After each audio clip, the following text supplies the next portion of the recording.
Hola, nuevamente mi nombre es Clever Moisés González y el día de hoy en el área de gestión empresarial te presentaré la parte 2 de la planificación de la producción, esta vez con los puntos, la tasa de utilización de la capacidad, la tasa de productividad, el costo de compra y el costo de producción.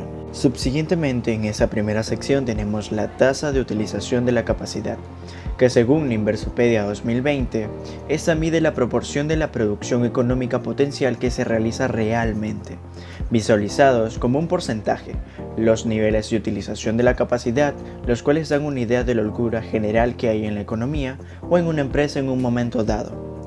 La utilización de la capacidad es una métrica operativa importante para las empresas y también es un indicador económico clave cuando se aplica la capacidad productiva agregada. Una compañía con menos del 100% de utilización puede teóricamente aumentar la producción sin incurrir en costosos gastos generales, asociados con la compra de nuevos equipos o propiedades. Las economías con holgura adicional pueden absorber aumentos significativos en la producción sin superar los máximos anteriores.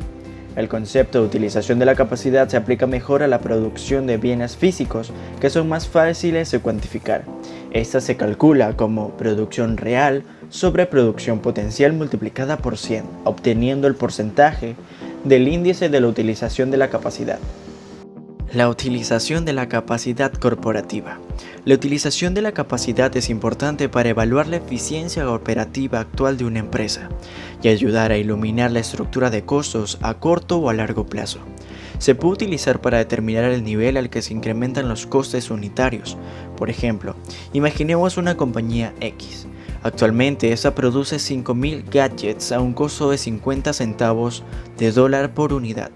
Si se determina que esa puede producir hasta un incremento de 15 gadgets sin que los costes superen los 50 centavos de dólar, se dice que la empresa funciona con una tasa de la utilización de la capacidad de un 33%. Es decir, dividimos los 5.000 gadgets que produce actualmente sobre los 15.000 gadgets a los que se aspira a producir, obteniendo el resultado del 0.3333, multiplicándolo por 100 para obtener un porcentaje, el cual es el 33%, y ese es el porcentaje de la capacidad corporativa con la que la empresa se maneja en ese momento o aspiraría a manejarse con antelación. La tasa de productividad. Para ello, debemos conocer el significado de productividad. Esa es una medida de la eficiencia de la empresa y tiene mucho que ver con la puesta en marcha de circuitos de producción apropiados, la correcta organización de los diferentes elementos que configuran la organización y especialmente la optimización de los recursos de todo tipo, tanto humanos como técnicos y de infraestructura. Esa información fue recolectada de la página Eden Water Company 2019. En principio, la productividad de una empresa o de una parte de su producción, como podría ser el proceso de fabricación de uno de los artículos de su catálogo, puede calcularse mediante una fórmula. Es lo que se conoce como índice de productividad. Dicha fórmula es básicamente una división entre el beneficio obtenido y el coste total empleado. El resultado obtenido sería el índice de la productividad. Un ejemplo sencillo del cálculo de dicho índice de productividad sería el siguiente. Una empresa X que se dedica a la fabricación de ordenadores personales o computadoras gamer, cada vez obtiene un beneficio de $60.000 por la venta de los mismos. Los costes de fabricación totales comprenden material, mano de obra, gastos fijos y variables, son de $25.000.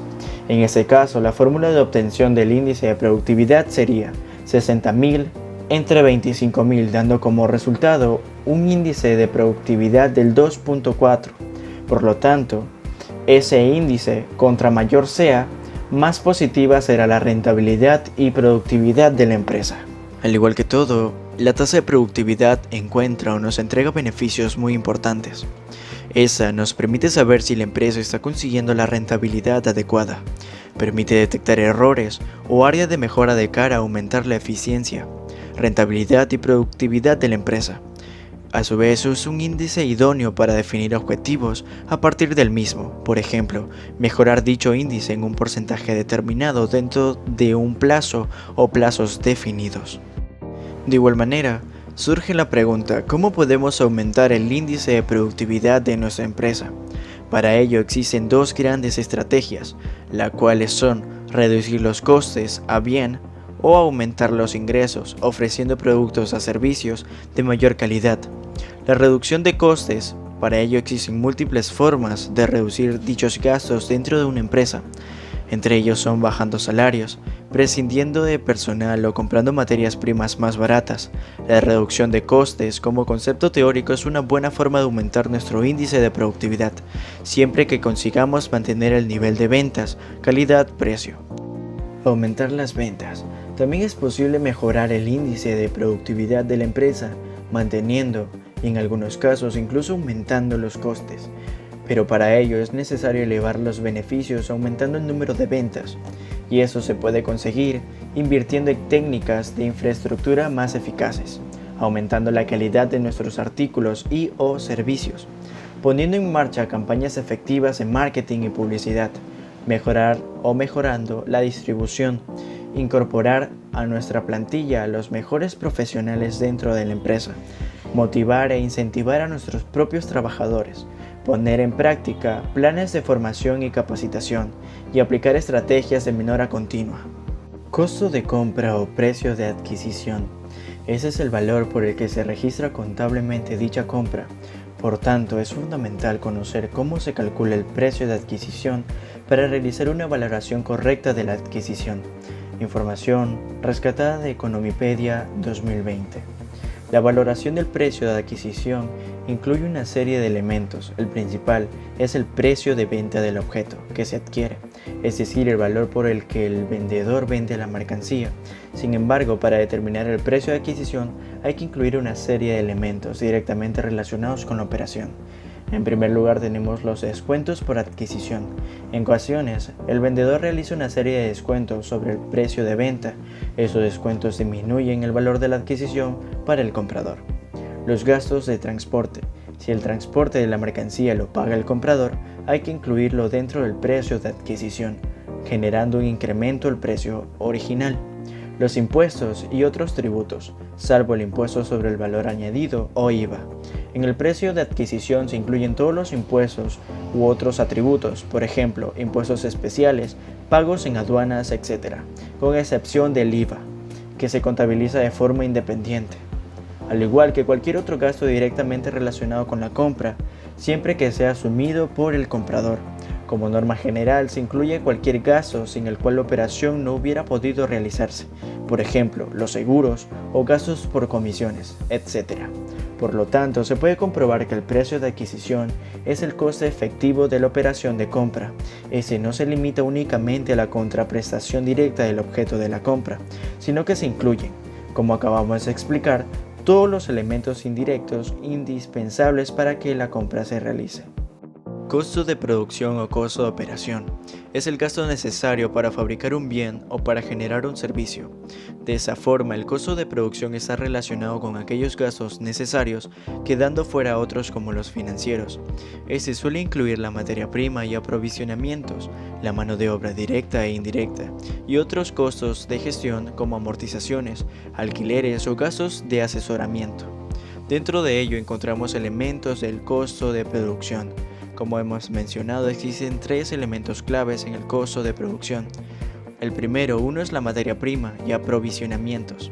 Estos primeros son aquellos materiales que se transforman en el proceso productivo. Un ejemplo sería la harina y la sal en el pan.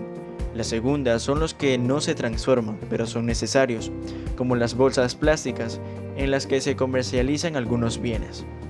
El segundo, tan importante como el primero, es la mano de obra. En ese caso se incluye solo la mano de obra directa, es decir, aquella involucrada netamente en el proceso productivo. Por ejemplo, los empleados que trabajan en una cadena de fabricación. El tercero son los otros costes indirectos de producción. Aquí incluimos la mano de obra indirecta, que es la que aún no estando implicada en el proceso es necesaria. Por ejemplo, el personal del departamento de administración. Ese también debemos añadir al resto de gastos necesarios como amortizaciones, alquileres o atributos. De igual manera, una vez más, se agradece tu participación hasta el final del video.